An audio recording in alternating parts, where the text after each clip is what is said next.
गिबियावनो खौरां बुथुमफैनायनि थाखाय मानगोनां खौरांगिरि नोंथांमोननिसिम जोङो साबायखर बावदों। दिनै जोङो क'क्राझार जिल्लानि बेंनांगौ थानाय रामफलबिल दख'रा दुलाराय बर' फरायसा आफादा जोंनि आफादनि बड'फा गोजोथियारि सोलायनाय मावथांखिनि सिङाव जोंनि दख'रानि बेंनांगौ थानाय गासै गामि समाज एबा समाजनि गासै सोद्रोमाखौ जोंनि समाजारि बिथिं आरो सोलोंथायारि बिथिङाव सांग्रांथि होनायनि असिलायै सानसेनि मेहेरगोनां साइकेल रेलि हाबाफारिनि गेजेरजों जोङो दिनै साइकेल रेलि हाबाफारिखौ खुंफुंगासिनो दङ।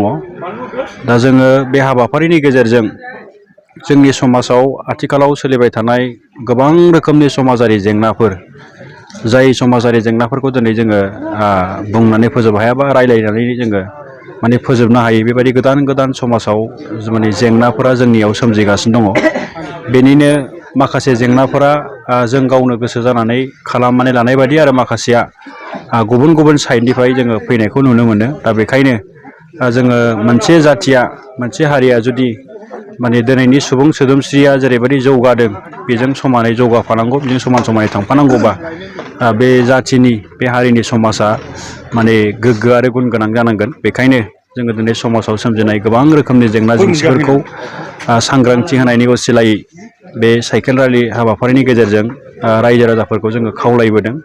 आरो जोंनि बे हाबाफारिनि गेजेरजोंनो जोङो फ्राय गामिफोराव मिटिं खालामनाय, मेल खालामनाय बे हाबाफारिखौ लाबोदों। आरो बेजोंनो लोगोसे आथिखालनि जे जुग, बियो जिहेथे जौगानायनि, दावगानायनि आरो सोलोंथाइनि बेबायदि मोनसे बादायलायनायनि जुग। दा बेखायनो जोंनि समाजनि लाइमोनफोर बा फरायसा फरायसुलिफोरखौ जोङो सोलोंथाइ, गुन गोनां सोलोंथाइनि जे गियान एबा सोलोंथाइनि जे नलेज, बेखौ जोङो जेरैखि जाया मोनहोनांगोन।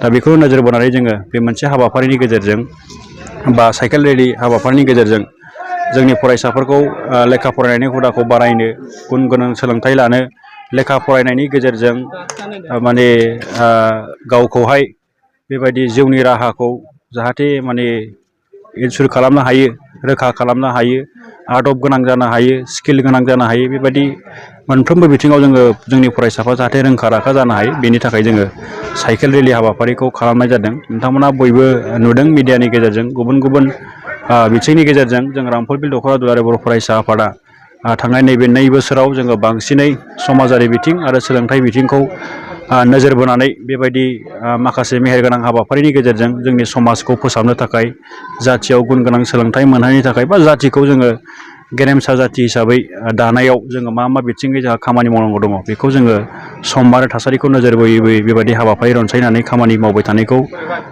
जोङो नोंथांमोना नुदों। जोंनि रायजो राजाफोरा बा गोबां माने मिडियानि गेजेरजों, गुबुन गुबुन बिथिंनि गेजेरजों दिनै जोंनि बे साइकेल रेलि हाबाफारियाव जों खावलायनाय बादियै जोंनि एबसुनि दख'रा दालाइसानि बिबानगिरिफोरजों लोगोसे फ्राय जोङो दरफ्रोमबो गामिनिफ्राय हांख्रायहरदों। दा बे हांख्रायहरनाय बायदियैनो गासैबो गामिनिफ्राय बाहागो लाफैदों।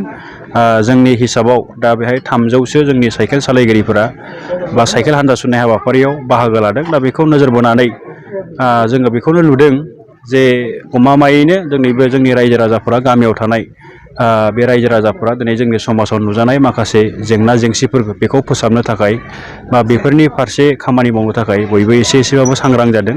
आरो जोंनियाव बिसेसकै रामफलबिलाव थांनाय 2 बोसोराव जों जेरैबायदि समाजारि बिथिङाव खामानि मावदों, बेनि गेजेरजों जोंनि समाजाव सोलिनाय गेना गोरोन्थि गोबां खामानिफोरखौ जोङो हमथानो, बन्द' खालामनो थाखाय दासिम जोंनि गामियावनो बा गावबागाव समाजावनो माने माखासे बिथांखि लानायनि गेजेरजों बेबायदि खामानिफोरखौ मावगासिनो दङ। निस्सय जोङो नैबे उन समनि गेजेराव नोंथांमोननि मिडियानि गेजेरजोंनो जोंनि नैबे गामियाव, समाजाव दा जेबायदि खामानि मावबाय थादों, बेखौ जोङो मिथिहोनो थाखाय हागौमानि नाजागोन।